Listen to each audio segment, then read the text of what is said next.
حضرت میر تقی میر 1857 کی غدر کے بعد جب اپنے پھٹے پرانے حال میں اجڑے ہوئے بال لے کر دلی سے لکھنؤ ایک مشاعرے میں پہنچے تو اودھ کے شرفا ان کا حلیہ دیکھ کر ان پر پھبتیاں کسنے لگے.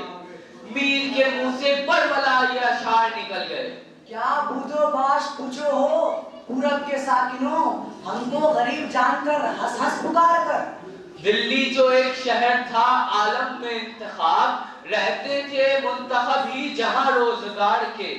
اس کو فلک نے لوٹ کر برباد کر دیا، رہنے والے ہیں ہم اسی اجڑے خیال کے.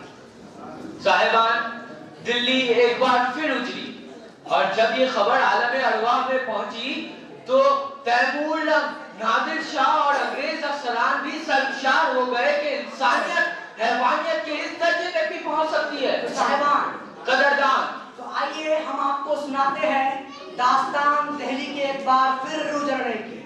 تذکرہ دہلی مرحوم کا اے دوست نہ چھیڑ، نہ سنا جائے گا ہم سے یہ فسانہ ہرگز. داستان گل کی خزاں میں نہ سنانا ہرگز، ہنستے ہنستے ظالم ہمیں نہ رلانا ہرگز. صحبت اگلی مصور ہمیں یاد آئیں گی، کوئی دلچسپ مرقع نہ دکھانا ہرگز. کبھی اے علم و ہنر گھر تھا تمہارا دلی، ہم کو بھولے ہو گھر بھول نہ جانا ہرگز. تو صاحبان، حضرت مخدوم صاحب کا خاندان پرانی دلی کے پل بنگش علاقے میں رہتا تھا. قدیم حکیموں کا خاندان، حکیم اجمل خان کی روایتوں کا پابند، مسلم لیگ سے سخت نفرت، کانگریس اور جمعیت العلماء کا حمایتی. جب بٹوارے کے کچھ دن بعد اشتعال میں آ کے لٹے پٹے شرناردھی شہر میں حملہ کرنے لگے تو حضرت مخدوم صاحب کے خاندان کے دسیوں لوگوں نے، جو کہ صدر بازار، کرول باغ اور پہاڑ گنج میں رہتے تھے، ان کے گھر میں آ کے پناہ لیے. کوئی بات نہ تھی، سارا محلہ مسلمانوں کا تھا، پولیس کا پہرا تھا اور تو اور کانگریس کے اعلیٰ لیڈروں سے رابطہ تھا. اور یہ اطمینان مزید مستحکم ہو گیا کہ جب ان محلوں کو مسلم زون قرار دے دیا گیا. 15 ستمبر کی شام حضرت مخدوم صاحب اپنے گھر میں داخل ہوئے ہی تھے کہ چیخ و پکار اور آگ و خون کا خونی منظر جسے نہ کسی کان نے آج تک سنا تھا، نہ کسی آنکھ نے آج تک دیکھا تھا. ہر طرف لاشیں، خون اور بے بسی کی پکار تھی.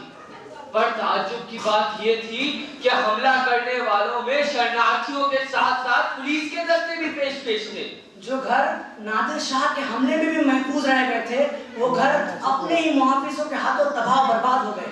جن گھروں کا 1857 کی غدر میں بال بھی باقی نہ ہوا تھا، وہ گھر آنکھوں کے سامنے دھو دھو کر چل رہا تھا. لہٰذا حضرت مخدوم صاحب کا خاندان گھر سے نکل پڑا. پل بنگت سے پرانے قلعے کا سفر، چند میلوں کا فاصلہ لیکن کئی صدیوں کا قہر. مسلمانوں کے سب سے بڑے کیمپ میں خاندان کا آدھا ہی حصہ پہنچ پایا اور آدھے لوگ قتل کر دیے گئے. الغرض لاکھوں ہندو اگر پاکستان میں مقیم ہندوستان کے سفر میں نکلے اور مسلم بلوائیوں نے انہیں قتل کر دیا تو لاکھوں مسلمان پاکستان کے سفر میں قتل کر دیے گئے. گاندھی جی نے کہا کہ جو مسلمان یہاں رہنا چاہتے ہیں امن سے رہے، لیکن بلوائیوں پر نہ کل گاندھی جی کا کنٹرول تھا، نہ آج کسی پر ان کا کنٹرول ہے.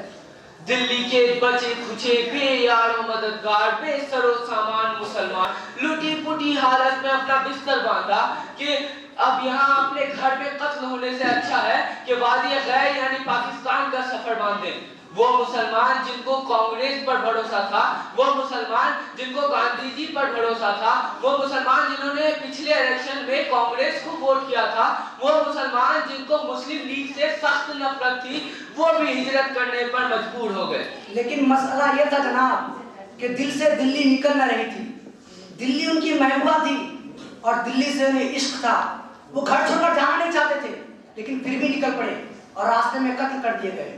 اور بے شمار لوگ نکل پڑے تھے اور پلٹ کر اپنے در و دیوار اور اپنے گھر کو دیکھ رہے تھے اور بڑھتے جا رہے تھے کہ در و دیوار پر حسرت سے نگاہ کرتے ہیں، در و دیوار پر حسرت سے نگاہ کرتے ہیں، خوش رہو اہل چمن ہم سفر کرتے ہیں. انسانوں کا سمندر